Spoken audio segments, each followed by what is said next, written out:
What is up, y'all?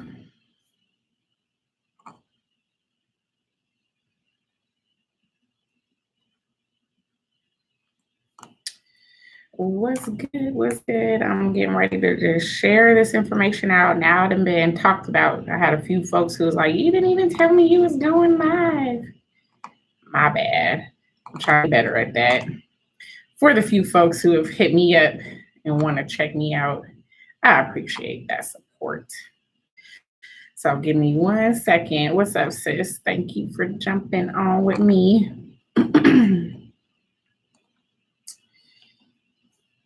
So, I want to talk about building our own table today.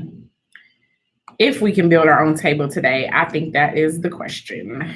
And so, I'm going to talk about it in one whole second while I just share this information out. And I appreciate y'all. How y'all doing? I'm trying to get here on like 6 o'clock, but I'm going to tell y'all it's been crazy rough in a good way. I got good things that are happening all the time. I cannot even express how great some things are happening for me right now. All right, my last one, y'all. My last one.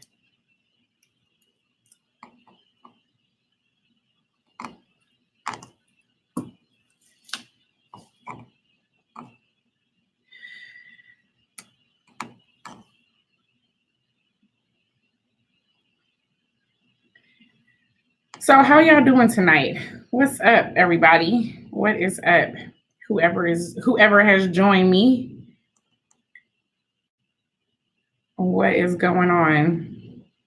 I like how Facebook kind of fixed this whole situation so that you ain't gotta do craziness to just jump in and share stuff out anymore. Before it was like trying to share stuff out, you had to go one by one, but they kind of cleaned that up a little bit.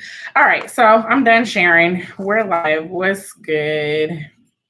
I want to talk about building our own table, but before I do, what's up?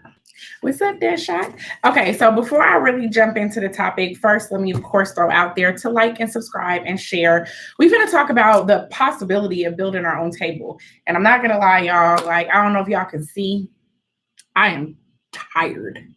I am exhausted. And since I've already had 2 double shots of espresso today, I really don't feel like I could drink any more coffee in order to, stick it in here with y'all. It's like at some point I just gotta, map and I gotta a little bit of shut eye. But there's been so much that's going on. So actually, I do want to just kind of throw out a couple of the things that I have happening. And we have our Mentor Me Mastermind that is getting ready to close. So if you are in Denver, make sure that you sign up for that. And we're getting ready to run our interviews and all of that so that we can get the right cohort in here where we can help you really kind of take your business where we can help you take your business to that next level. So I'm excited about that. That's getting ready to start this month. And then let me tell y'all how God works. So I just got offered a position and I got to, finish filling out the paperwork and everything, but I just got offered an adjunct teaching position. So if you don't know, I used to teach actually at the collegiate level, and I pulled back when I had my kids. And so it has definitely been something that I wanted to get back into because I do enjoy teaching and I love teaching our Black community, but also to add to my experience and to add to, my overall everything that I'm able to do, wanted to get back in there and just teach again, just at a more structured level. One that allows for me to, in a certain sense, get paid in the way that I think I should be getting paid. Because sometimes when I ask y'all to pay to teach, y'all don't want to do that. But that's okay, because that's why I'm here, right? So I like just being out here, being able to talk to us. And of course, that's not everybody, but I get up like a lot for like, hey, can you help me? And then when I'm like, yeah, I can help you. This is how much it's going to cost. It'd be like crickets. And the reality of it is that I try to find all types of ways in which I can make sure that my organization is still sustainable, but that I can provide products and services, at no cost. So that reminds me that the next thing that I want to know, again, if y'all are in Denver, and I'm hoping to bring this out to Detroit. I don't have it, I don't have it scheduled out in Detroit yet, but give me some time to work on it. But if you're here in Denver, we have our Jumpstart Your Biz Bootcamp, which is getting ready to start in March. But I'm telling you about it in January because it tends to fill quickly because it is offered at no cost. So we get that sponsored and we present it out to the community at no cost. So if you're looking to get your business started, that is something that we could work with you on. So there's that. And I think that's important if we're talking about building our own table is business ownership. So that's that. So what y'all to CTN, we are here changing the narrative, and I am your host for tonight, Jice Johnson. I got to get used to saying that because y'all know I just jump in here and be hey, what's up? But now that we are bringing on some additional content creators, y'all have met my girl Shay J, then there are then I gotta kind of formalize it a little bit. So anyway, that's what I got going on, and we're gonna talk about it. So y'all know the Tyler Perry situation of him opening up his own studio or whatever, that's not particularly new anymore. But I have heard continuously this idea and the concept about building our own table. And I think that it sounds like this really great concept in theory. How do we build our own table? Building our own table, having our own, doing our own. And, the way he kind of framed it, if you could recall, he was just like, oh, y'all were out there, trying to sit at the at the table, Oscar so white, but I was over here building my own, right? So first of all, just shout out and props to him. At the end of the day, even though the announcement of it was several months ago, sometimes we with the way that our media is, it's like things just pop in and pop out and we be on to the next story, and really haven't thought about the amount of time that this man has been out here building and growing before he was able to do this fabulous thing. And so now it's like, okay, grand opening, it's done, it's built, and now we all move on to the next story. But it's really something to continue to think about and to continue to watch and see develop as things are coming out of that studio, and recognizing that that there are going to be things that are coming out, that this is a legacy, that this is something that has been built that can be passed on.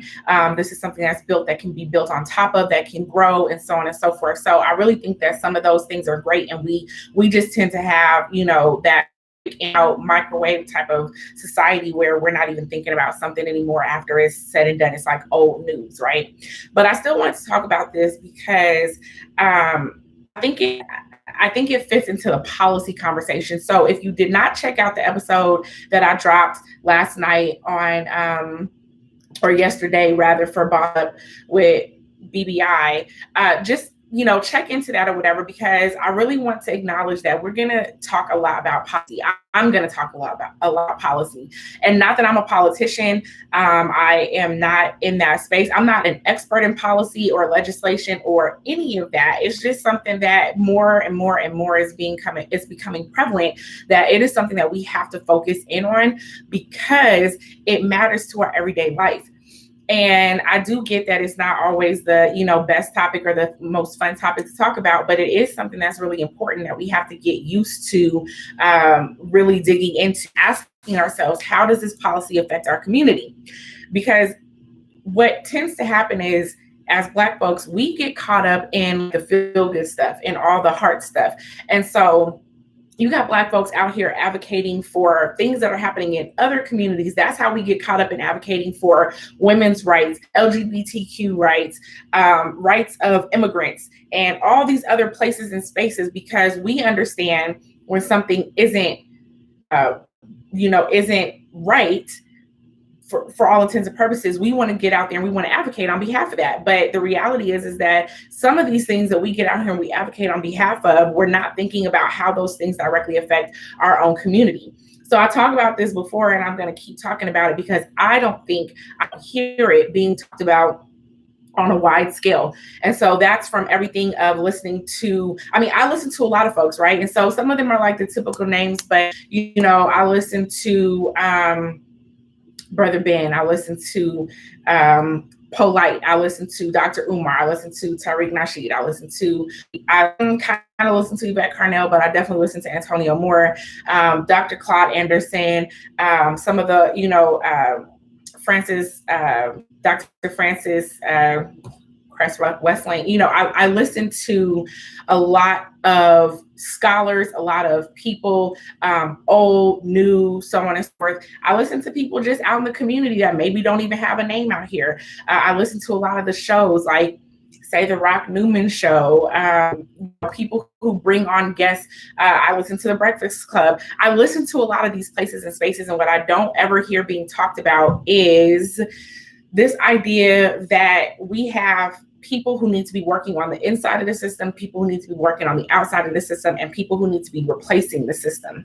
And oftentimes how those things really intersect. So when I look at somebody like a Tyler Perry, for example, Tyler Perry, for all intents and purposes, had to come up on the inside of the system.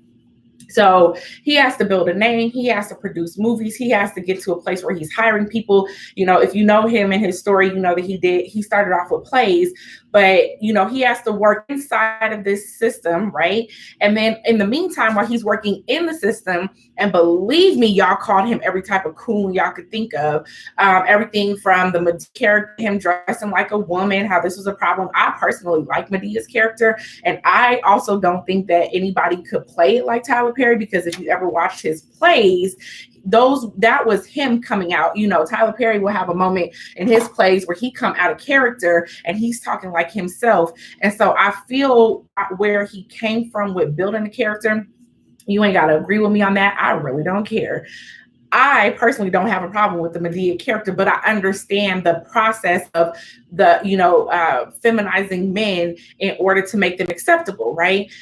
Which in some of the instances that were brought up, I don't think are necessarily valid instances, but I understand them. I just disagree with them. Like, if you want to look at white men who've done that, you could take Robin Williams and Miss Doubtfire. Miss Doubtfire off of dressing like a woman, or, switching back and forth between a man character and a woman character. And Tyler Perry did the same thing. But when we see that, we feel like we have to call it coonery. And so, so you could agree to disagree with me. I don't care, but that's my stance on it, because at the same time that this man is building something, and has definitely played roles where he has played himself as a man, and things of that sort, we cooned him out, right? I even remember where people talking about how his storylines or whatever, were so this and so that, as though he was dogging out Black women.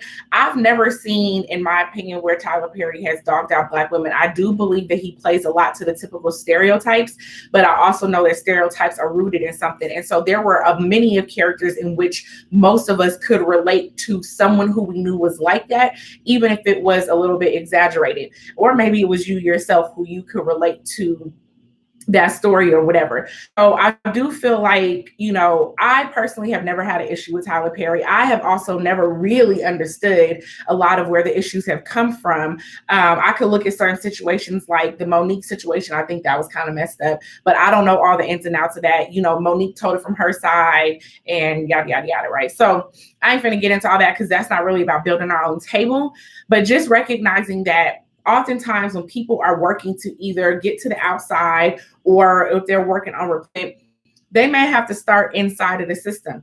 But as I've always talked about, when you are looking at somebody who is on the inside of the system, you got to look at that person as potentially being able to be a virus. The number one issue inside of our community is that we don't train people to work on the inside of the system. So if you think of somebody, when you talk about, for example, terrorism, right?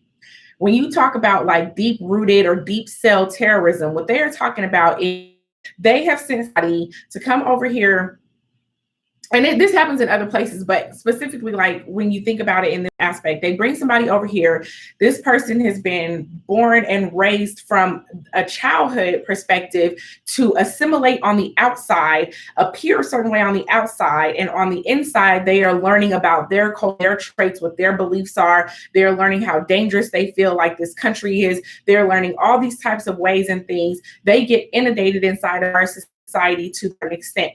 Then what they do is they come up, they behave in a manner in which you would not think is abnormal. They sound like they're patriotic. They They sound like they're down for, American causes or whatever the case might be. But in reality, they're feeding information back to their country. They're feeding information back to their people. They really can't stand us.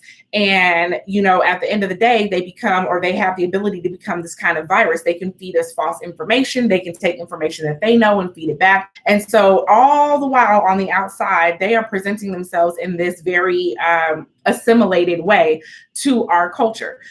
If we were to be strategic, we could train our own community to think about how to get into positions that are high enough to exact a certain type of change that we need. But what ends up happening is that as people begin to climb the ladder, because we know that we're not out here strategically training people to come up in those ranks like that, every time someone does in those ranks like that, we automatically assume that they're cooning in some way, shape, or form, that they're not really for our people, that somewhere along the line that they've had to make concessions somewhere that have hurt us in order for them to get there. And I've talked about that undercover type of situation before. Like if you're an undercover cop, you have let all type of crazy stuff go breeze right on past you because you have a job and a role and a place that you're coming to and a place that you're getting to. And it ain't, it a petty crime that's happening around you. So you let all this little petty stuff go. Some of it might not be so petty. You might watch a man smack a woman, but you can't focus on it because if you stop just to save that one woman, you're never going to get to the boss, right? So you watch that situation happen and you just kind of got to let it go and you got to let it fly in order for you to get to where you're supposed to be getting in order for you to, get to your end goal and your end result and whatever. So I don't think we ever pay enough attention from a strategic standpoint to really assess how we strategically place people on the inside of the system where they can then help. So then you get somebody who may have to play by certain rules or who may assimilate in a certain aspect, learn the game, learn how the rules are played and come inside of the system, and we attack them. So the fact that somewhere along the line, and again, I'm not about to, come out here like I'm a huge Tyler Perry advocate. I'm just pointing out that somewhere along the line, Tyler Perry has made it his point to continue to hire Black folk. But the Black community in a lot of senses has attacked him. So what becomes interesting to me is how we have to protect ourselves in certain cases and shield ourselves mentally if we are a person working in the system and we still understand that we have to work on behalf of our people. We have to begin to protect ourselves mentally because y'all just will try and tear us down. So, and I get that, the more that I have worked on a local level and even started working, on a national level, I can't even tell you guys how sometimes I get, some hate. And in particular, the hate starts with people in our own community who reach out and attack. And it's always something personal. And, then they want to start trying to, attack your work and tear it down and all of this type of stuff. So it gets to be a little bit ridiculous. You have people who want to steal from you. I mean, I'm not going to get into my own personal grievances, but I will tell you that there are many times that my own community has made me tired of dealing with us when I spend time working on behalf of us, right? And so I had to work out certain ways in which I protect myself mentally so that I can keep doing the work. So there's the inside, virus, the outside that we have to be able to go in and attack from. And those people who are attacking the system on the outside are usually easy to spot because they're the disruptors. They're loud. They're obnoxious in some cases. And sometimes they just keep being that squeaky wheel. Obnoxious probably ain't the best way to put them. Let me think of another word for that. But they're loud. They make a lot of ruckus. They make a lot of noise. They're very disruptive. And sometimes their aggression is focused in the right direction. Sometimes it's not. And I think a lot of that pent up anger, comes from having that, from being the type of person who needs to attack on the outside. They have that anger pent up, and it's great when it's pointed in the right direction. It can be really detrimental when it's in the wrong direction. And I've spoken about that before as well, where I talk about that low hanging fruit. And so there are times when their anger and their yelling and their, their fierceness isn't necessarily making the change that they want to see. And then it gets diverted towards the community. Now, in their defense, people in the community, once again, like to attack, right? And so oftentimes we find people who just attack. Y'all ain't doing shit. Y'all just like to attack. So you attack folks on the inside, calling them coons. You attack people on the outside, saying they ain't doing it right. Like, y'all don't know what the right way is.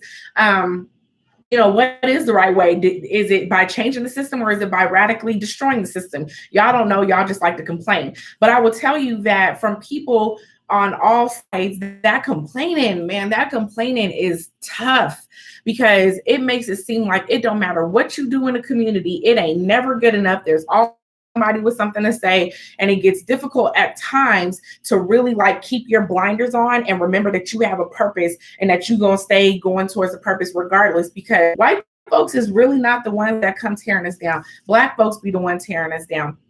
And I get it. I talk all the time, like I have to have a lot of grace for our people, because our people are sick in so many ways. And the same way that we are constantly exposed to the propaganda against Black folks that white people are exposed to, we're exposed to that. So the same way that it doesn't matter if you're working on behalf of the community, we often see ourselves in a same negative light as other people in, as other socioeconomic groups see us. So we are a people who need a lot of healing, and therefore we're people who require a lot of grace. And I try to always remember that, because, I've run into my fair share of fuckery. And when I run into that, I'm not going to say it doesn't get under my skin. I literally just told y'all, like, I've had to have my own ways of, coping, whatever. But I also have to go the route of like being intentional, not to just start dragging down our own people, because that is this back and forth piece that I don't ever feel like benefits us in any way. So if y'all remember a while ago, I did this whole conversation about the call out. Like I feel like it's just not helpful. Right. And so that's me. Right. It would have been replicated. So because we don't got it figured out. I definitely don't have it figured out. I will tell you straight up, like, I don't know what to do besides the call out. I just don't feel like the call out is the right way. Right. So I have certain disputes that I'm handling on the back end, but I will be upfront to be like, I'm not about to sit here and spend all time just trying to call people out. I'm running programming. I'm building. I got contracts. I got stuff that's happening, and I don't have the type of time to sit there and call people out. But I do understand that there are things that have to happen inside of our community, and we just need better tools and better ways in which we can address them inside of our community. But that being said, I want to just talk a little bit about building our own table. And is this really a possibility? Because people have used this. So if you listen to Umar Johnson on The Breakfast Club, he recently had an interview on The Breakfast Club, and he was just talking, he was giving Tyler Perry his props, for building his own table. It sounds so great to be out here and be like, you know what, I was out here building my own. So I'm taking my money, I'm stacking it, I'm saving it, I'm doing everything I got to do so I can come out here and I could build my own. So then now he talks about how he has, his own thing, right? One of the things that happened, so Roland Martin had come into Denver. This might have been in November, I want to say. It might have been in October. It's been a couple of months. But Roland Martin came into Denver, and I was just kind of disappointed by the conversation personally, because he talked about this, system of charter schools. And first of all, he came with an agenda. Now, I'm not particularly mad about that, because we have an agenda. I get that. But he came with this agenda, and he really wasn't fair and open about it. So when he came to talk about schools, and I'm going to Tyler Perry and Roland Martin together, because it really ain't about either one of them. It's about how do we build our own table, right?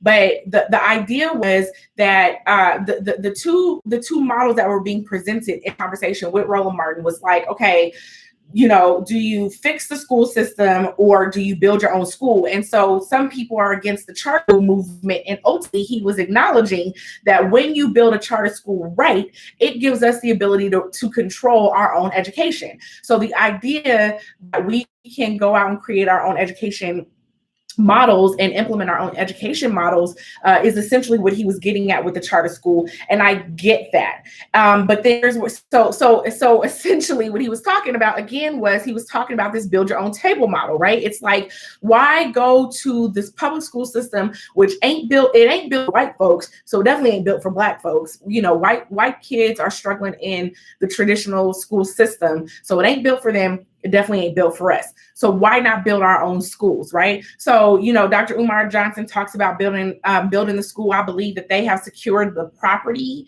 at this point, and now it's about building it out, right? I look at certain things like Jay Morrison and the Tulsa Real Estate Fund, and basically talking about building our own, building our own communities and things of that sort. So there's a lot of conversation that circulates around building our own, having our own, building our own, yada, yada, yada. It's a feel-good conversation. I love it. I'm in agreement with it. We do need to build our own. I have invested in the Tulsa Real Estate Fund. I do believe in, to a great extent, I do believe in charter schools when done properly, because I've seen some really great charter school models, but I also understand where the charters are being built. They're being built in our communities and oftentimes not being led by us. So there are flaws in that system, but if done properly, I see the charter school system. Even if about how homeschooling works, homeschooling does not work in scale. That's the whole point. It's homeschooling. You are schooling your children alone. And if you create some different co-ops and places for where you can come together and connect, that's great. But the reality of it is that homeschooling is your children at home with you and you're schooling them. So that's not a scalable model. So you have to begin to think deeper into some of these models and how we build scalable models that work for the majority or that work for of us. So, there's real estate, there's education. And then of course, when you look at certain industries, like with Tyler Perry, for example, now that's an industry in which he's building his own place so that there's more opportunity for Black people in that industry. And there's a lot of places where we need to build more opportunity for our community in various industries. So even when we talk about this idea of independent Black media, right? So you have Watkins has built out his media channel. You have Roland Martin has his media channel. You have these Black folks who are building out this space of Black media, independent Black media, which you should support, which you can support this independent Black media through donation, through super chat, through Cashapp, all of that. But anyway, so you have, these spaces or whatever, right, where you can support independent Black media. But what are we running independent Black media on? We don't have actual television stations. Most of the time we are not in ownership of actual radio, stations. Whether they're the series or whether they're just on the dial-up or whatever, we don't have access to those things, not by and large, not broadly. So, at any point in time, should YouTube decide to shut down the channel, then we're out of a channel, or we have to start all over again and we have to build all over again, right?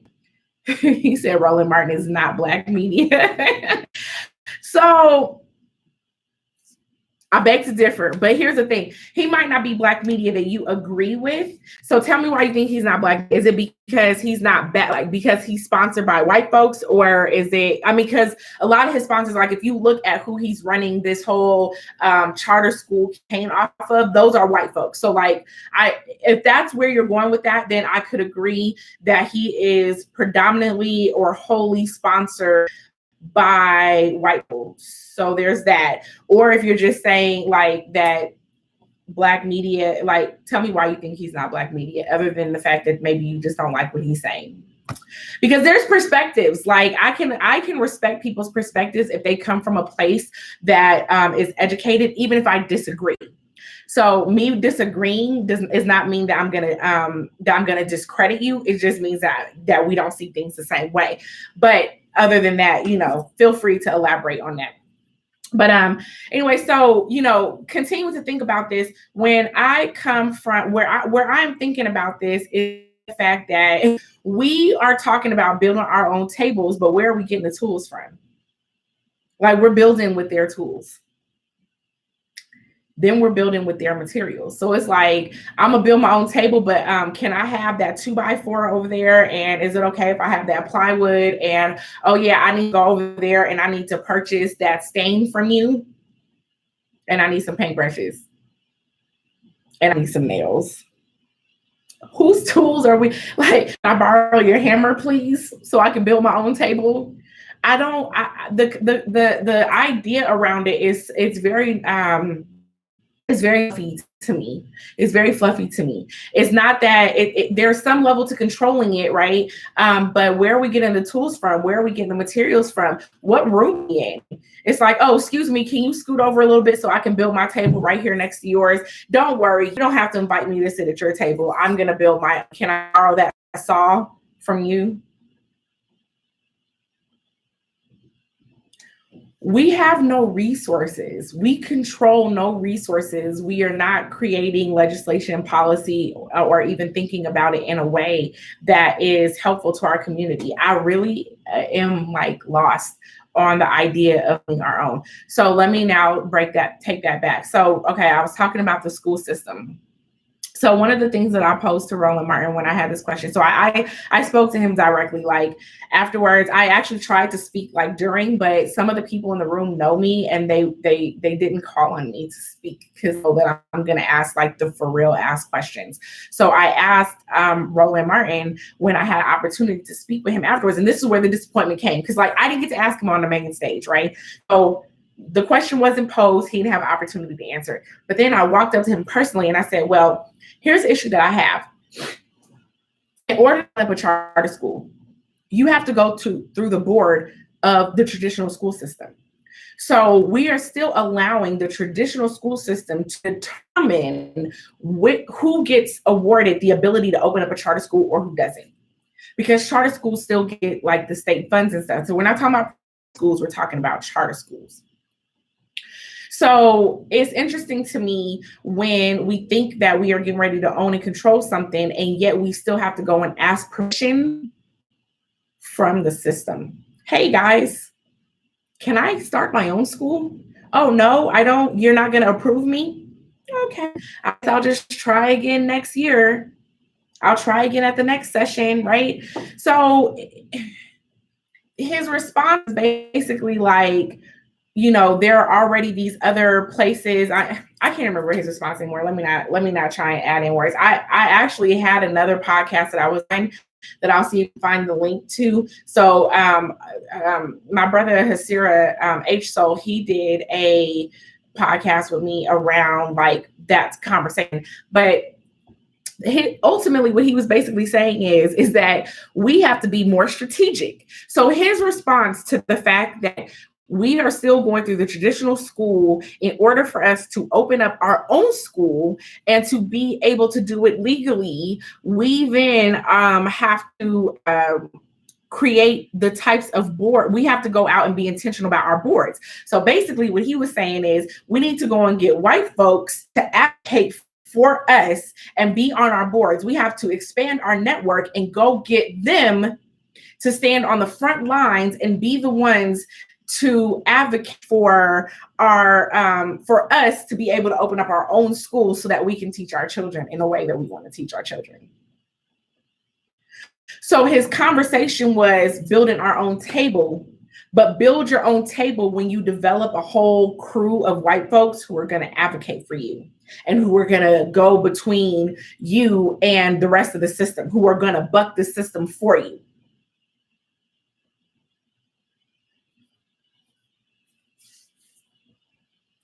So I don't know how Dr. Umar, okay, so some chick named Star said, what's up, sis? Some chick named Star is saying that Dr. Umar warns us against charter schools. However, I don't know how he's trying to open up his school, under what ordinance he would be trying to open up his school, but that's kind of my point, is that he has to, somewhere, someone has to give him the green light to open up the school. Now, I'm not saying that we shouldn't have policy and legislation and regulation and all of that, because there has to be ways in which we regulate what we do, how we do it, who can do it, etc. But it still is going through, certain type of people. My podcast is on, I think it's on Google. I know it's on Spotify. I do think it's on Google, my podcast.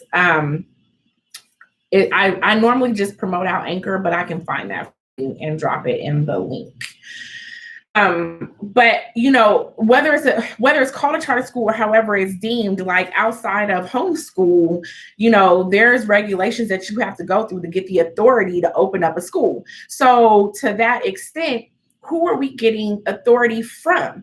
And then that again comes back to why we need people on the inside of the system, because we have to be able to change the system or tear it down or something, right? Like something has to happen. The system as it stands does not benefit us.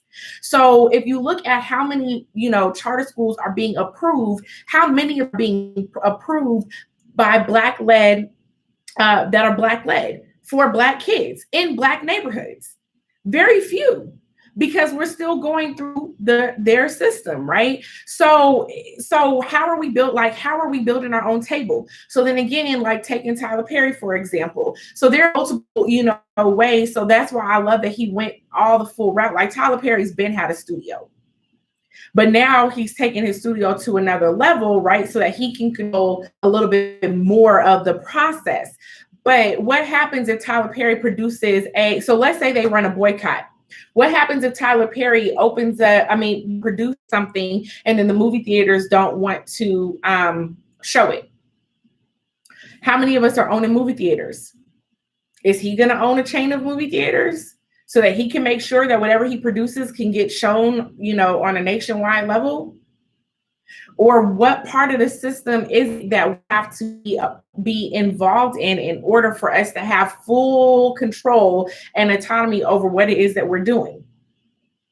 So when we talk about that, and this is another reason why, and I'm not even going to harp on this situation dealing with, whether or not we should be going to Ghana or whatever, but the idea that we need to be able to control resources and break into industry is so important. I'm really hoping at some point to have opportunity to hear a little bit more about Akon's journey, because Akon is somebody who is now building a city, who has built out, resources, right? So taking those dollars and building resources. One of the things I'm looking at right now is I have some land in Southern Colorado. Initially, I was holding the land for hemp. It might still go to hemp. I don't know. I have about 70 acres. So I have enough to still put some, do something with hemp. But on the other part of that, I was looking at get it potentially into some energy. Like, can I open up, or can I, build a solar farm or a wind turbine farm, something of that sort, right? It's like, how do we get in control of the resources? So if I own the farm and I own what's on the farm, then I can sell that as a resource back to me. I don't profess to even know what this process looks like. But potentially, could I circumvent that and sell power or energy directly to consumers? I don't know. I'm not going to say I can't. I'm not going to say I can. If somebody is an expert in that industry, please feel free to tell me. But I don't know, right? So I'm still doing research. But the idea when we start talking about how do we build our own table, we can't build our table using their tools, using their material and their. So when we come back around to this, to me, it still comes back to a control of resources. It comes back to being in the right industry. And then it comes back to policy. It's still going to come back to policy. What types of policies are allowing us to have the types of control that we need over the industries that we're breaking into, or over the resources that we're looking to control? Because you can have something that is your own, and ownership is a key piece, but ownership is not the only piece. Not when you don't control the system that you're in. So,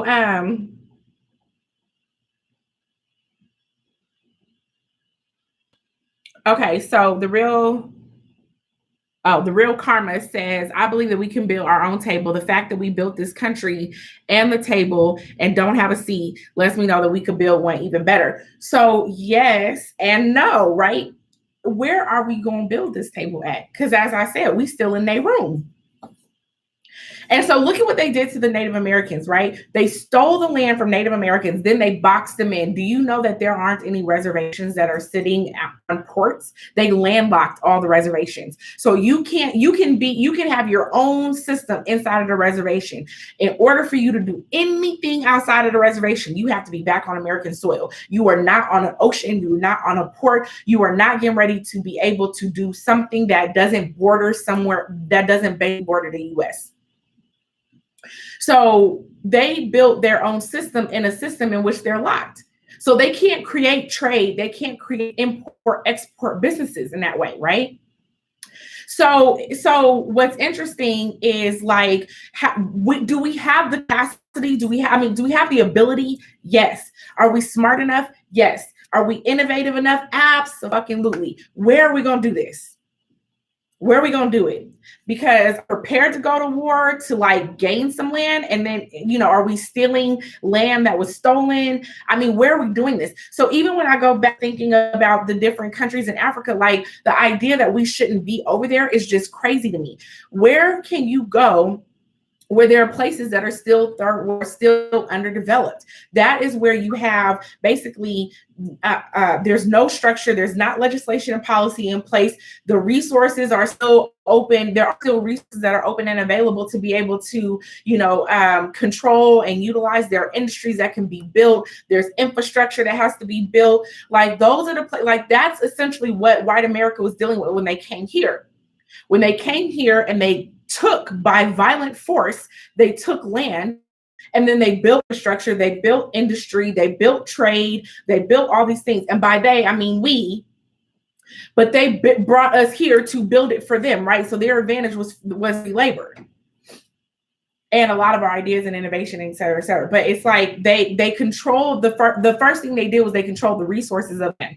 So before we say that we can build it, like, yes, we can in theory, but where? And that's kind of what I mean is like, I want us to come out of the cloud, come down into reality.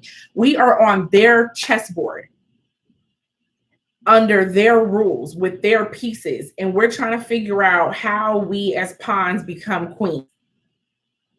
Hell, we trying to figure out how we become knights, or how we become, what's the castle one? How we become castles. Y'all see, I don't play chess. But it's just like, we're trying to figure out how we, remove ourselves from being pawns and come further up and be, bigger and better pieces on the board. We're still playing under their rules. We're still playing on their board. So again, it's not, I just want us to not be like up in the clouds when we think about how we build our own table. So the reality of it is, I do believe that to a great extent, that we can, build our own table, right? Girl, you ain't the only one. But I do believe that we could build our own table, but I think that we have to be very realistic about how we build it. And we cannot build it without digging into policy. And not enough of us are digging into policy.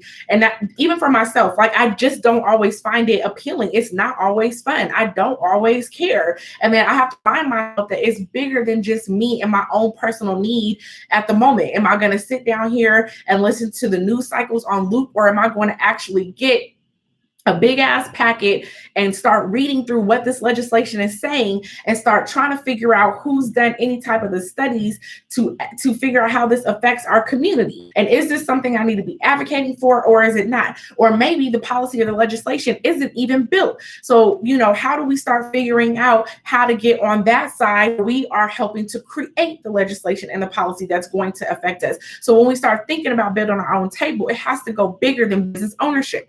Talking to the business ownership queen. So I get business ownership. Like, I love that shit. We could talk that all day long. What I'm understanding is that if I own my own business, but I still have to play by your rules, then I'm still at your beck and call to an extent. And how do we pull ourselves out from up underneath that? So I don't have the answers today. I ain't got no solutions. I just want to put a thought in our ear as we continue talk about how we build our own table. I want to have the thought process of what does that actually look like? And if we're not talking about controlling resources, and we're not talking about breaking into industries, we're not talking about changing policy, then I really don't think we're talking about building our own table. I think we're talking about a feel-good aesthetic of what it looks like to own something, with really thinking about how that really creates something sustainable or scalable, or whatever the fact is. And I am working my hardest away from the shit that just feels good, that feels empowering without having power. I don't want that. I don't want to feel empowered. I don't want to feel empowered. And I talked about that. Like, I got my Black Excellence shirt on. Like, I really talked about that when it came to Black excellence. I don't want to look like I'm Black excellence. I want to be excellent. And excellence is intentional. It takes work.